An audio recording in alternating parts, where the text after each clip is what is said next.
Factor 4 Radio. La evolución de la información la escuchas a 128 kilobits por segundo, originando señal las 24 horas del día desde calle de la estación número 100 Interior 2, Colonia Matitlán, en Cuernavaca, Morelos, México. Código postal 62410. Contacto: Twitter @Factor 4, Facebook Factor 4, teléfono en cabina 482-0325, del interior de la República Mexicana 01777-482-0325. La evolución no se ve, se escucha. Factor 4 Radio, un concepto de Factor 4 SADCB.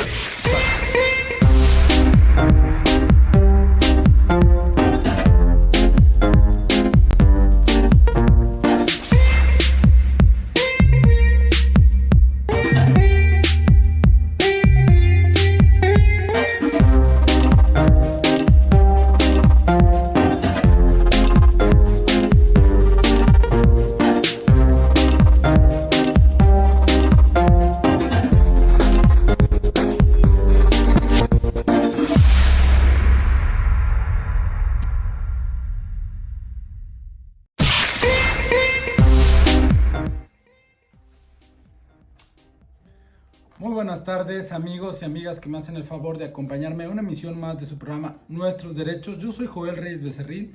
Bienvenidos a su programa Nuestros Derechos. El día de hoy vamos a estar platicando acerca de qué se tiene que entender por la reparación integral de la víctima.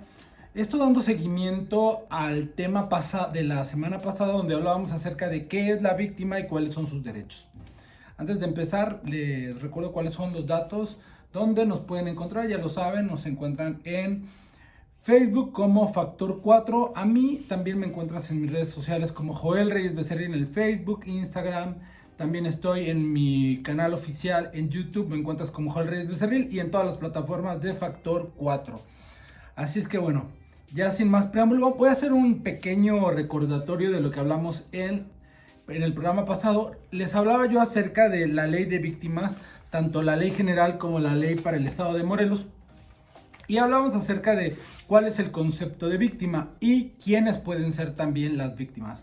De manera resumida, les recuerdo que hablábamos de que se pueden reconocer a las víctimas directas, indirectas, a las víctimas potenciales y a los grupos o colectivos de víctimas. Y bueno, si quieres conocer más sobre este tema, te invito a que le des clic en el programa pasado, está en mi perfil de Facebook. También te puedo invitar a que entres a YouTube, también lo subimos al canal de Factor 4 y a mi canal personal de YouTube. Entonces puedes encontrar toda esa información en el otro programa. Bueno, también en ese mismo programa les hablé acerca de cuáles son los derechos que tienen las víctimas, y uno que es el que voy a estar hablando es que tienen derecho a la reparación integral. Y hoy vamos a estar hablando acerca de qué se tiene que entender por reparación integral. Y esto resulta muy importante porque los juzgadores, en este caso del Tribunal de Juicios Orales, tanto penal, el federal como local, así como los organismos que se encargan en emitir resoluciones vinculatorias o no vinculatorias, de repente desconocen cuáles son o cómo se debe de cuantificar, sí, cuantificar, me refiero a dinero, y cómo se debe de cuantificar la reparación integral del daño, y también algunos conceptos, porque no es un monto único, no es únicamente, como podríamos decir de manera general, no es solamente un concepto, sino son varios conceptos que son los que se tienen que agrupar o que se tienen que incluir dentro de este catálogo de la reparación integral hacia la víctima. Y para ello, obviamente, yo me voy a hacer un poco de la lectura de lo que dice la Ley de Víctimas del Estado de Morelos, que al mismo tiempo está armonizada con la Constitución Política de los Estados Unidos Mexicanos en el artículo 20, y también en la Ley General de Víctimas, que todas están armonizadas, todas están transversalizadas y obviamente redactadas con inclusión de género. Así es de que, pues bueno, es básicamente lo que encontramos en la Ley General, está acorde a lo que dice la Constitución y también obviamente está de acuerdo con lo que dicen los estándares internacionales en temas de derechos de las víctimas. Pues bueno, yo quiero hablar acerca de lo que dice el artículo 71 de la Ley del Estado de Morelos de Víctimas, donde refiere acerca de qué se tiene que entender por reparación integral y habla de varios conceptos. La primera que tendríamos que entender es qué se debe de entender. Dice que las víctimas evidentemente tienen derecho a que se les reparen de manera oportuna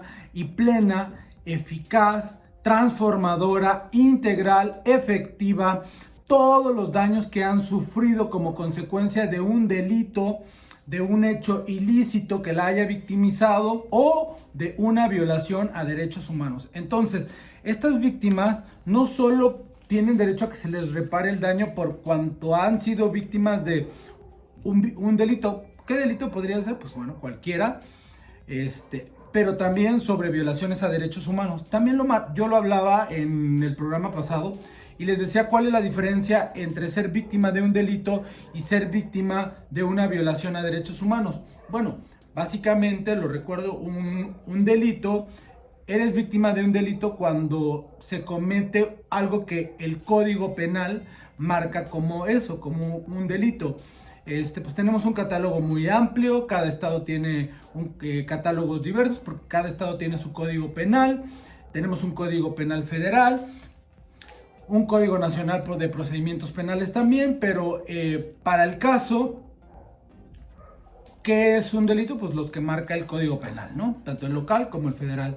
¿Y qué es una violación a derechos humanos? Pues son todas aquellas actos que cometen los servidores públicos en contra de los ciudadanos. Sí, porque yo les decía que una de las grandes diferencias entre la comisión de un delito y la violación a un derecho humano es que las violaciones a derechos humanos solo las pueden cometer servidores públicos y los delitos los pueden cometer todos los ciudadanos, pero también lo pueden cometer los servidores públicos. Tan así que existe una fiscalía especializada para combatir los delitos cometidos por los servidores públicos, y también en el Código Penal, tanto en el local como en el federal, existe un capítulo especial sobre los delitos cometidos por los servidores públicos.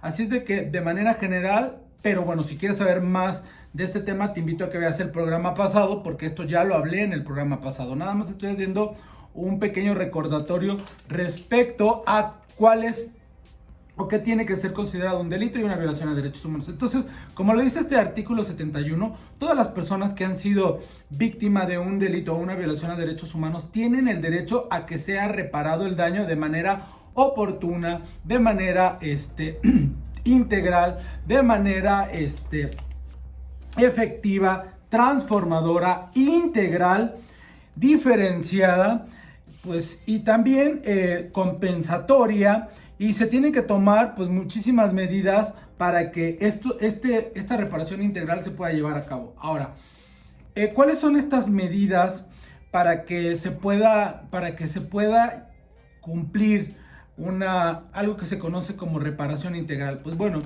la ley en el artículo 72 marca algunos conceptos que quiero que todos los podamos entender. Primero que nada, es la restitución, la rehabilitación, la compensación, la satisfacción. Y bueno, ¿en qué consiste cada una de ellas? Porque es importante que podamos entender qué quiere decir o el legislador o los expertos nos quieren dar a entender con estos conceptos que tienen que ser incluidos dentro de la reparación integral. Entonces, si cuando se hace una sentencia o se individualiza una sentencia y no se incluyen estos conceptos dentro de la sentencia en el apartado de la reparación integral de la víctima, entonces es una sentencia y es una reparación que no se puede considerar integral. Ahora, quiero abrir también un paréntesis, sobre todo para todas las personas que hayan sido víctimas de un delito o a los abogados penalistas que litigan. Nos vemos en la práctica, nos vemos envueltos en algunas controversias, y también nos vemos envueltos en algunas discrepancias de lo que dice la ley y de lo que se hace en la práctica. ¿Cómo cuál? Como ustedes lo saben, según el Código Nacional de Procedimientos Penales, todos los delitos que sus sentencias sean menores de 5 años, y también el delito que se haya cometido no se encuentre dentro de los delitos cometidos catalogados como graves, el imputado, o sea, la persona que cometió el delito, tiene el derecho a una serie de medidas, mecanismos alternos de solucionar el conflicto, o también medidas que aceleran para poner fin al problema. ¿Cómo cuáles? Bueno, existen los acuerdos reparatorios, existe también la suspensión condicional, también existe el juicio abreviado y bueno, básicamente estas posibilidades que el Código Nacional de Procedimientos le da a los imputados es para que no lleguen a un juicio, para que se evite el juicio oral. Y estos mecanismos alternos o estos mecanismos de aceleración se optan siempre y cuando no sean delitos graves y no se encuentren dentro de el catálogo de delitos graves, y la penalidad sea menor de 5 años, y también no hayan tenido hayan optado por ese mecanismo o esa medida dentro de los 5 años próximos a la celebración de esa solicitud. Entonces, como quien dice, tienes derecho a una de estas medidas cada 5 años, ¿no? De esa manera se puede entender mejor. Bueno, ¿por qué les doy todo este antecedente? Porque resulta que una de las características o de uno de los requisitos para que el imputado pueda optar por un acuerdo reparatorio, una suspensión condicional, un juicio abreviado, el requisito que el Código Nacional de Procedimientos Penales, que está de acuerdo con la Constitución Política y con la ley, es que el imputado tiene que reparar el daño. Ejemplo, hablamos de un delito de lesiones que no ponen en peligro la vida, ¿no? La penalidad está dentro de la penalidad, entonces tú puedes optar por una suspensión condicional una vez que has sido vinculado a proceso. Entonces, ¿qué es lo que pasa? Yo en audiencia, delante del juez de control, le digo que quiero optar por una suspensión condicional, y el juez te dice, está bien, revisa que se dé cumplimiento con lo que marca la ley y te pregunta, porque es algo muy importante, ¿cómo se va a reparar el daño? En este caso, si dentro de la carpeta de investigación existen facturas médicas, por cirugías, hospitalizaciones, medicamento, terapias psicológicas, probablemente traslados, y todo eso forma dentro de la carpeta de investigación, y existe un peritaje que cuantifica el daño tanto físico, el daño psicológico, el daño patrimonial que le ha ocasionado, y se cuantifica. Entonces el juez de control, como requisito indispensable para que el imputado pueda optar por la suspensión condicional, pues obliga al imputado al cumplimiento al pago de la reparación del daño. Pero aquí viene la pregunta, y justamente por eso quiero abordar este tema. Resulta que en esa etapa procesal, en la mayoría de las veces, las carpetas no están integradas de manera completa. De hecho, muchas veces la suspensión se solicita después de la vinculación a proceso, y la etapa después de la vinculación de proceso es la etapa de investigación complementaria. Esto quiere decir que todavía puede existir un momento donde se pueden seguir aportando pruebas. Sin embargo, eso ya no pasa, porque inmediatamente después de la vinculación solicitan la suspensión condicional, y una vez que se solicita la suspensión condicional, pues el juez tiene que resolver y otorgarle la suspensión únicamente con todos los elementos que hay, y a veces no están incluidas las medidas de las que voy a hablar. Y en ese caso, en lo personal, considero que no se le repara de manera integral a la víctima el daño ocasionado, porque nada más se le pagan algunos de los conceptos que la ley marca. Evidentemente, en ese caso, si la víctima no está de acuerdo, la ley marca que existen medios para impugnar. En este caso, lo que es procedente es la apelación. Entonces, el asesor de la víctima tendría que interponer una apelación, inconformándose o apelando el otorgamiento de la suspensión condicional por no garantizar la reparación integral de la víctima. Bueno, ¿por qué? Porque resulta que los jueces de control, en su ignorancia, en su desconocimiento, piensan y creen, y lo digo porque en la práctica yo lo he visto y he estado en muchas audiencias donde los jueces únicamente reparan de manera integral a la víctima en sentencia, y esto lo hace el juez de ejecución de sentencia. El juez de control nunca se avienta, nunca se adentra, nunca hace su trabajo, y él lo único que dice es: existe cuantificación del daño material, de lo que se tiene que pagar de psicólogos, y a su buen entender fija o determina si le concede o se tiene por reparada el daño ocasionado a la víctima, lo cual es una violación a los derechos de las víctimas, porque según lo que dice el Código Nacional de Procedimientos Penales, la Constitución, la Ley General y la Ley de Víctimas, cualquier víctima en cualquier etapa del procedimiento penal, me estoy refiriendo a eso, tiene derecho a que se le repare de manera integral el daño que se le ocasionó. Ahora, ¿cuáles son los conceptos que el juzgador debería de tomar en cuenta y que no los toman en cuenta la mayoría de jueces? Y muchas veces tenemos que ir a la apelación, al amparo, para que el juzgador tome en cuenta estos conceptos. Y es primero la restitución. ¿Qué tenemos que entender por restitución? Según el artículo 72, fracción primera, dice que se busque devolver a la víctima, imagínense, la situación anterior antes de la comisión del delito. La restitución consiste en que cómo se va a hacer para que la víctima vuelva a estar o a ser como estaba antes de que haya sido víctima de un delito o haya sido víctima de una violación a derechos humanos. Yo te pregunto, una persona que ha sido, por ejemplo, que haya sido víctima de tortura o que haya sido víctima de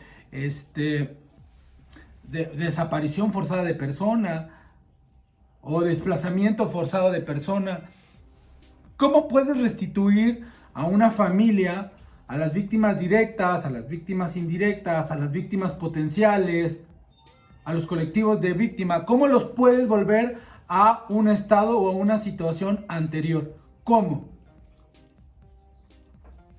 Muy complejo, ¿no? ¿Están de acuerdo? Porque evidentemente es imposible después de una de estas violaciones graves volver a ser el mismo.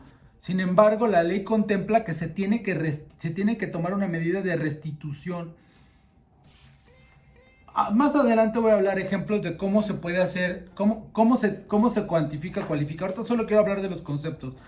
La fracción segunda dice que tiene derecho a la rehabilitación y se le tiene que facilitar a la víctima hacer frente a todos los efectos secundarios de todo el hecho del que fue víctima, ya sea un delito o a una violación a sus derechos humanos.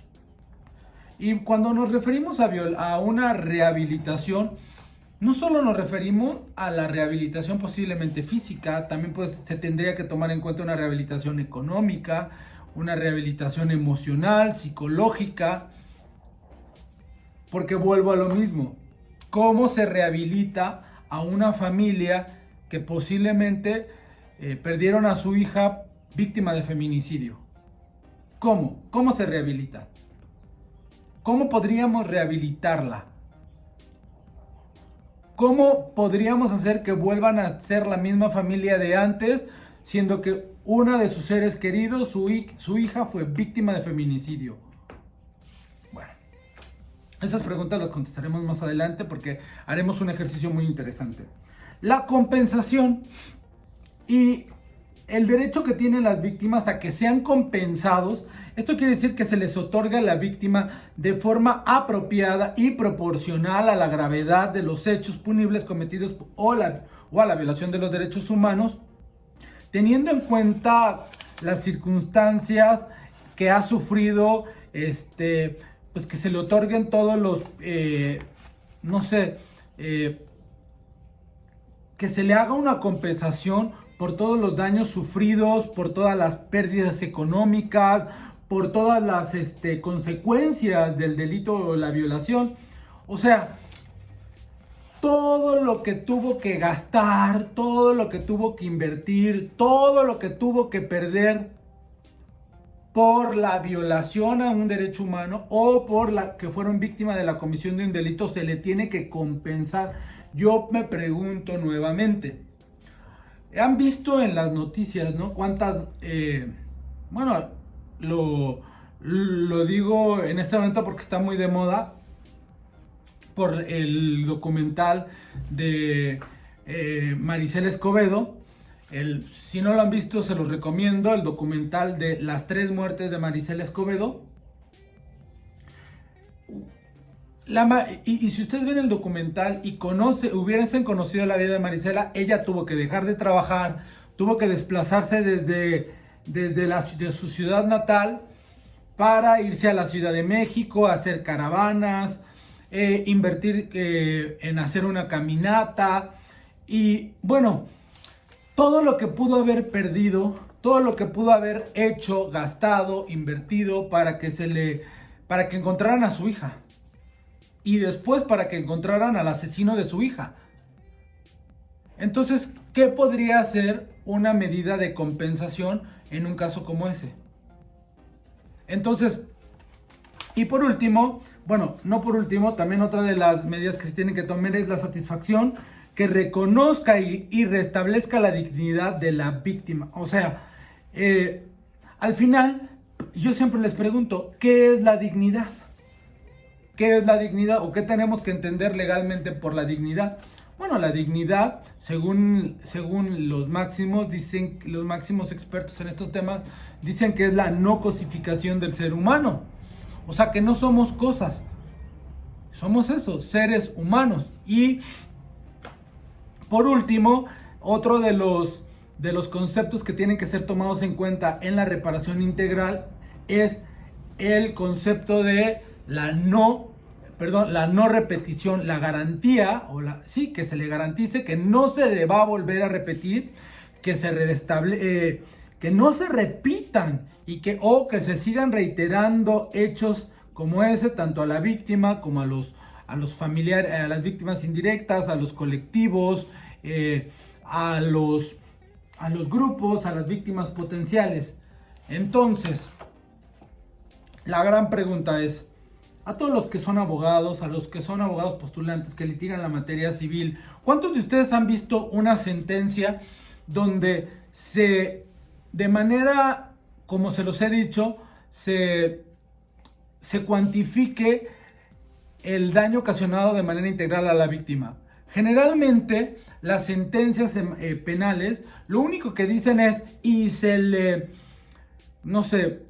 se le condena a la reparación o al pago de la reparación del daño consistente en, y dan un monto.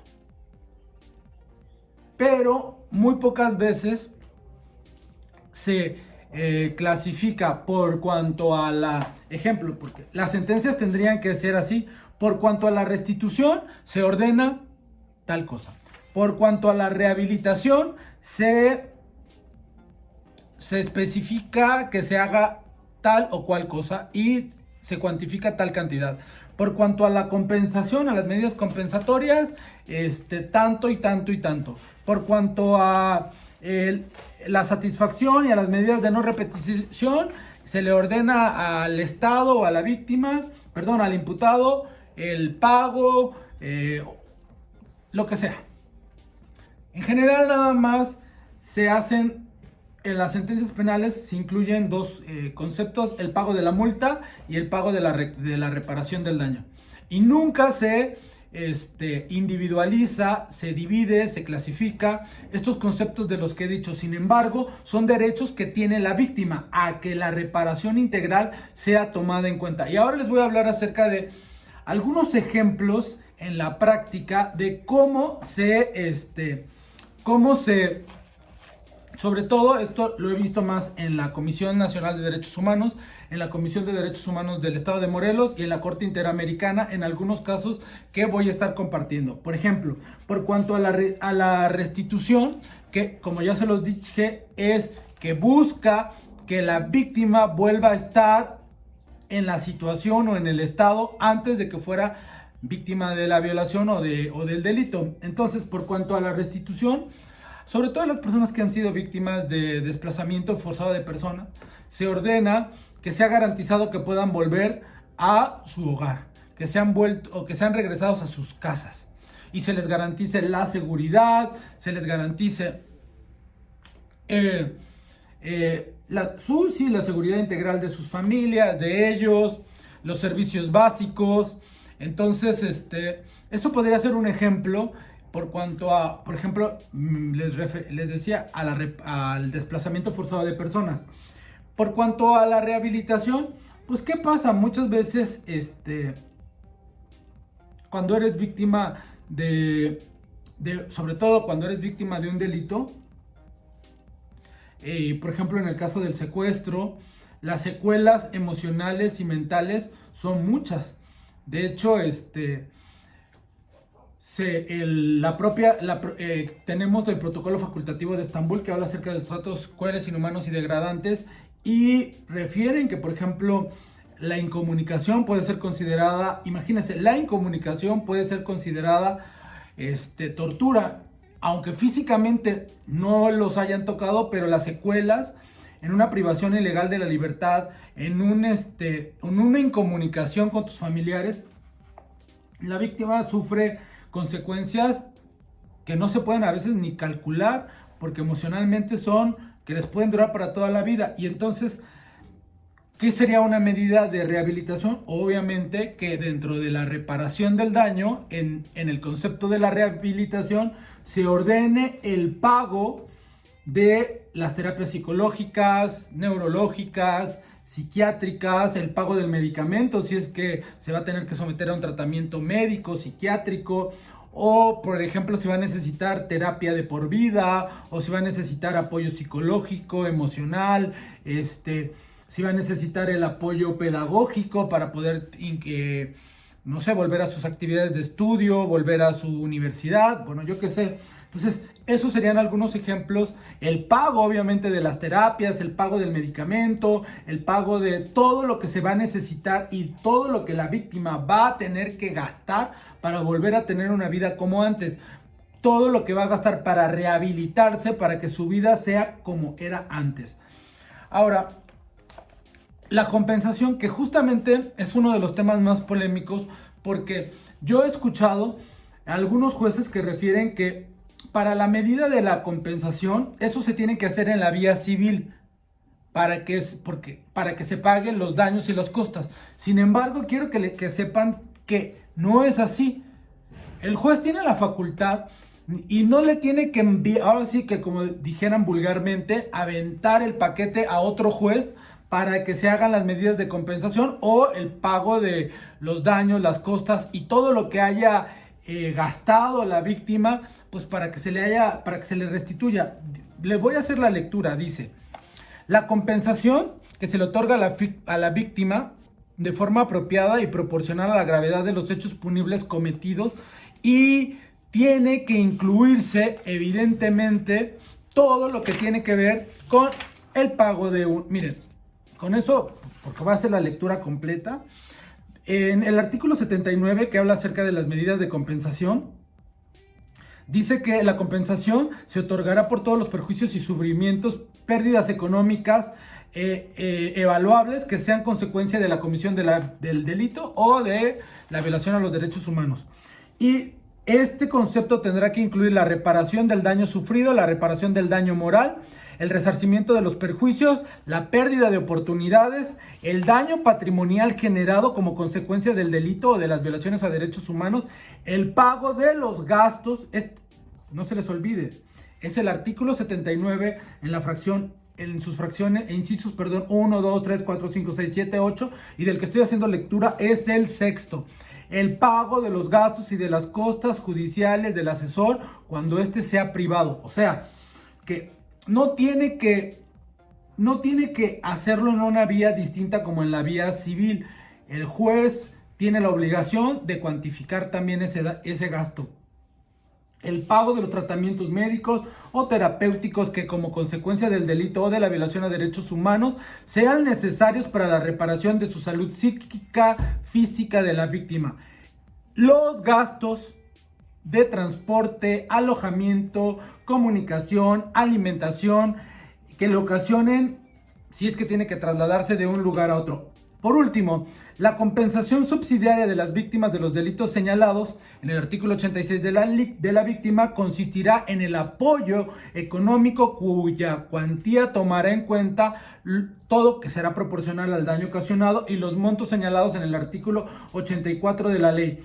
También se tiene que cubrir la ayuda y se tomará también en cuenta pues todos los lineamientos que expide la propia Comisión Estatal de Víctimas. Ahora, es imposible hablar en 30 minutos de todo esto. Yo te recomiendo que busques lo que refiere el artículo 79 de la Ley de Víctimas del Estado de Morelos si te interesa saber más sobre la compensación. Y bueno, solo tomándome unos minutos extras, les digo que existen dos formas en las que varias autoridades que pueden cuantificar esto. Uno, el juez de ejecución, el juez o el tribunal de enjuiciamiento oral, que lo hace a través de un juez de ejecución de sentencias, y él sería el que tendría que cuantificar estos conceptos: la compensación, la rehabilitación, las medidas de compensación, de satisfacción y de no repetición, y tendría que ser el juez de ejecución. Pero también estoy consciente y claro que también el juez de control en sus diferentes etapas tiene que contemplar estos conceptos para cuando se vayan a celebrar acuerdos de reparación,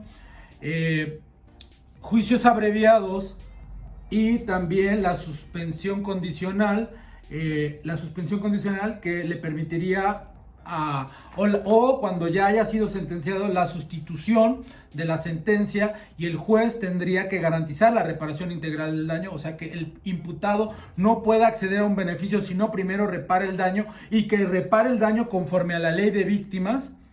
Y por otro lado, en los procedimientos no jurisdiccionales que se llevan ante la Comisión Nacional de Derechos Humanos, la Comisión Estatal de Derechos Humanos, que también emiten recomendaciones donde incluyen conceptos como la reparación del daño. Entonces, en ese caso, el visitador es el que tiene que tomar en cuenta todos estos conceptos. En mi experiencia, en la mayoría de casos, los órganos no jurisdiccionales son los que mejor, de alguna manera, estos conceptos los toman en cuenta. Y bueno, si tienes preguntas, dudas, aclaraciones, escríbeme. Me puedes encontrar en Joel Reyes Becerril en el Facebook, Instagram, en mi canal personal de YouTube. Si tienes más dudas, preguntas, aclaraciones, de antemano les ofrezco una disculpa porque es imposible hablar de este tema tan amplio en tan solo 30 minutos, pero que sirva de reflexión tanto para los abogados litigantes, para los juzgadores, para los defensores de derechos humanos, que peleemos estos conceptos tan importantes de la reparación integral de la víctima, que es mucho más amplio de lo que todos pensamos. Yo soy Joel Reyes Becerril y nos vemos en una próxima emisión de su programa Nuestros Derechos. Muy buenas tardes. ¿Estás buscando renovar de imagen en estas fechas decembrinas manteniendo tu estilo? Obtén lo último en tendencias capilares y de belleza. Conoce nuestros diferentes servicios. Contamos con tratamientos capilares, queratina brasileña, colágeno capilar, botox capilar, células madre, Olaplex tratamiento .1, tintes, peinados, mechas, balayage, efectos de color, cortes de dama y caballero, manicure spa, pedicure spa, depilaciones, uñas y mucho más. Déjate consentir en un ambiente agradable, relajado y ameno, con un personal amable y muy profesional comprometido con tu satisfacción. Visítanos en Avenida Plan de Ayala, número 830, Colonia Jacarandas, en Cuernavaca, Morelos. Agenda tu cita al 777-301-2818. Luce en estas fechas simplemente espectacular. Color Salón.